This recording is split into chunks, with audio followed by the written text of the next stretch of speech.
పట్టుకోవాలి. ఏంది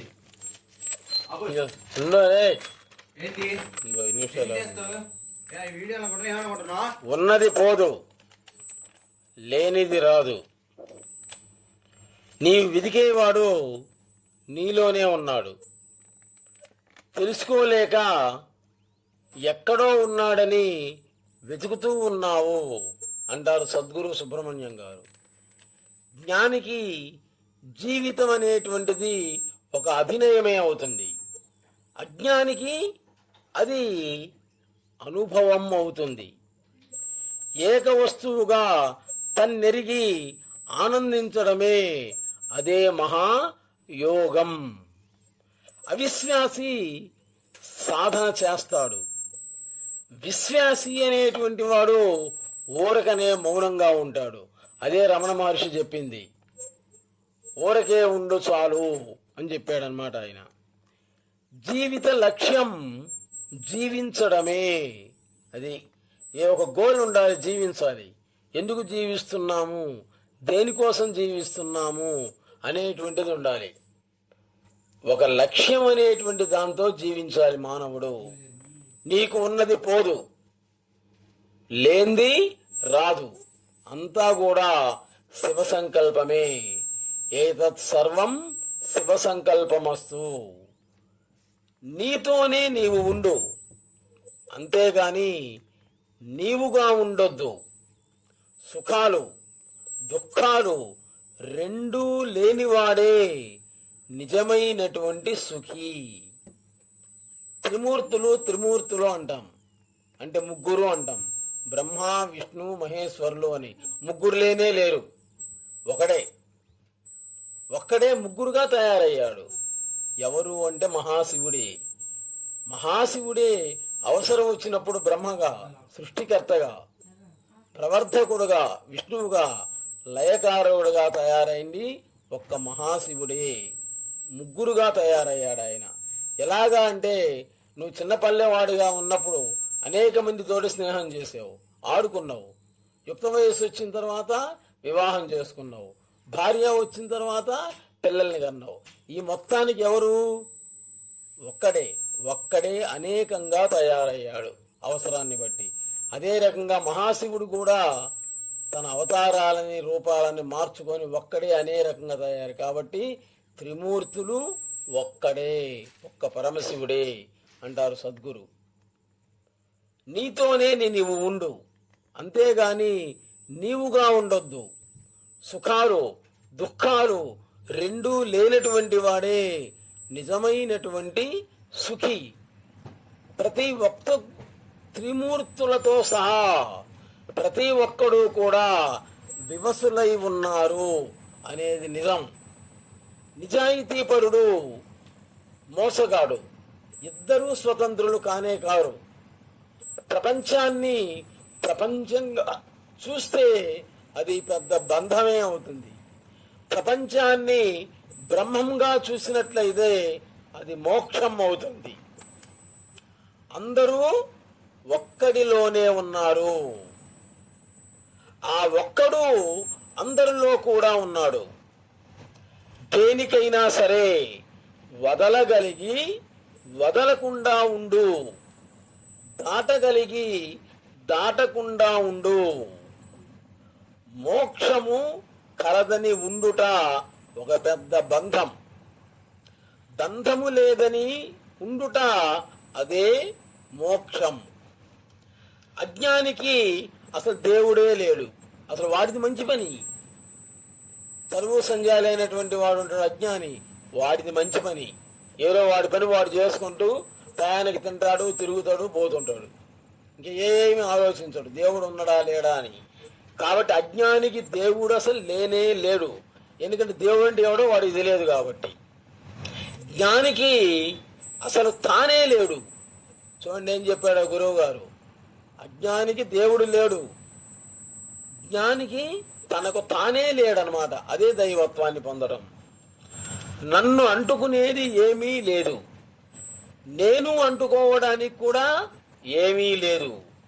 నేను ఏ విధమైన అంటూ అనేది లేనివాడిని.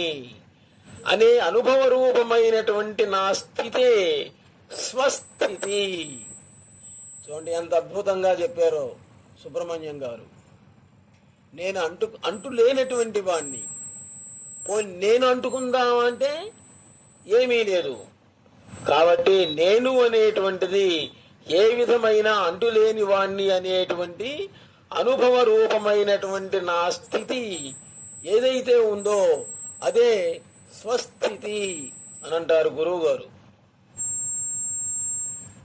దేవుడు ఎలా ఉంటాడు చూడండి. క్వశ్చన్ నాస్తికులు అడుగుతుంటాడు అనమాట. దేవుడు ఉన్నాడన్నావు కదా, చూయించు, ఆయన ఎలా ఉంటాడు అని అంటాడు. అంటే నీవెవరో విచారిస్తే అచ్చం నీలాగే ఉంటాడు. అది సంగతి. అసలు నీవెవరో తెలుసుకో ముందు. మా అమ్మా నాన్న వాళ్ళకి నేను పుట్టాను అంటున్నాం. మీ అమ్మా నాన్న వాళ్ళకు నువ్వు పుట్టావని ఎవడన్నాడు? పెద్దవాళ్ళు చెప్పారు. ఆ పెద్దవాళ్ళే ఏమన్నారు? చెప్పుడు మాటలు వినొద్దు అని కూడా చెప్పింది వాళ్ళే. కాబట్టి మీ అమ్మా నాన్న వాళ్ళు నిన్ను పొందడం కాదు, నీవే మీ అమ్మా నాన్న వాళ్ళను పొందావు అని చెప్పాడు గురువు గారు. వేద సారాన్ని సామాన్య మాటల్లో చెప్పాడు.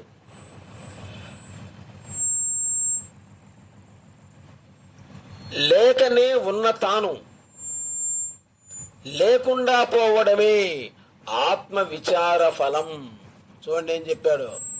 లేకనే ఉన్నటువంటి తాను లేకుండా ఉండటం అనేటువంటిదే ఆత్మ విచార ఫలం అవుతుంది. చూచేటువంటి వాడు దేవుడు. కన్ను ఉంది, నీ చేత చూడబడుతూ ఉంది. చెవు ఉంది, అది మాట్లాడదు, నీ చేత మాట్లాడబడుతూ వినబడుతూ ఉంది. నోరుంది, అది నీ చేత మాట్లాడబడుతూ ఉంది. ఈ మైక్ ఉంది, ఇది ఉపకరణం. నేను కరణం. కరణానికి ఉపకరణం లేకపోయినా ఇబ్బంది, ఉపకరణానికి కరణం లేకపోయినా కానీ ఇబ్బంది అవుతుంది. సాధన సిద్ధి రెండో అవుతాయి. చూడబడేదంతా కూడా ఒక పెద్ద మాయ, దాంట్లో డౌట్ ఏం లేదు. తల్లిదండ్రుల్ని మనం పొందడం కాదు, మన తల్లిదండ్రులే మనల్ని పొందారు. అలాగే దేవుణ్ణి మనం పొందడం కాదు, దేవుడే మనల్ని పొందాడు. దేవుడు నీకు నమస్కారం చేసిన తరువాతనే నువ్వు ఆయనకు నమస్కారం చేసావు. అంతే. నువ్వు అనుకుంటున్నావు దేవుడు దండం పెట్టాను అని, అంతకుముందే ఆల్రెడీ ఆయన నీకు పెట్టాడు. నీకేముందని నేను పెట్టాడు ఆయన? ఒరే నన్నేం కోరవద్దురా అని చెప్పాడు. నీ పని నువ్వు చేసుకో, నువ్వు తిను, తిరుగు, పండుకో, సుఖాలు అనుభవించు, పెళ్లి చేసుకో, పిల్లలను సుఖాలు అనుభవించు, నన్ను మాత్రం ఏమీ కోరొద్దు.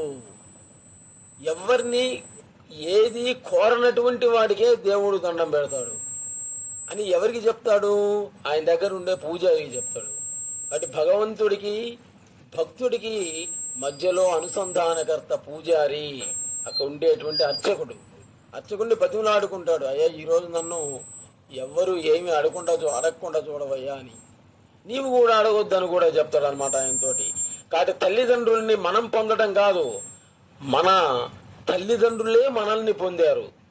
అలాగే దేవుణ్ణి మనం పొందడం కాదు, దేవుడే మనల్ని పొందాడు. అందుకే ఆత్రేయ అంటాడు కదా, దేవుడు చేసిన మనుషుల్లారా, మనుషులు చేసిన దేవుళ్ళారా అంటాడు. ఇద్దరికి అవినాభావ సంబంధం ఉంటుంది. వాళ్ళు ఉంటేనే వీడు ఉంటాడు, వీడు ఉంటేనే వాళ్ళు ఉంటారు. ఏ ఒక్కరు లేకపోయినా రెండో వాడు లేడు. ఇక్కడ ఉన్నదానిని ఉన్నట్లుగా తననే తానుగా అనుభవించటమే దాన్ని ఆత్మానుభవం అని అంటాం. కాబట్టి మన వీడియోలన్నీ కూడా 10 దాటిన తర్వాత నిద్రించేటప్పుడు కానీ, ఉదయాన్నే నిద్ర లేచినప్పుడు కానీ ప్రశాంతమైనటువంటి వాతావరణంలో చూసి తరించండి.